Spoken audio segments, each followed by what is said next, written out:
تو جا کر بیوی بچوں اور گھر باہر کے دھندوں میں پھنس کر بھول جاتے ہیں۔ حضور صلی اللہ علیہ وسلم نے ارشاد فرمایا کہ اس ذات کی قسم جس کے قبضے میں میری جان ہے۔ آپ صلی اللہ علیہ وسلم نے صحابہ سے ارشاد فرمایا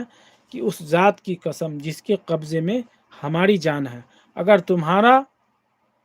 ہر وقت وہی حال ہے رہے جیسا میرے سامنے ہوتا ہے تو فرشتے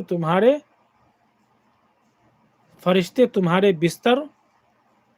بستروں پر اور راستوں میں مسافہ کرنے لگے۔ سبحان اللہ، یہ آپ صلی اللہ علیہ وسلم یہ کتنی پیاری بات سے سمجھائے اپنے صحابہ رضی اللہ تعالیٰ عنہ کے، کہ مطلب کہ تمہارا یہ حال جب ہو جائے تو تمہارے لیے فرشتے جو ہے سو تمہارا بستر پر مطلب تو فرشتے تمہارے بستر پر اور راستوں میں مسافہ کرنے لگیں گے۔ سبحان اللہ، مسافہ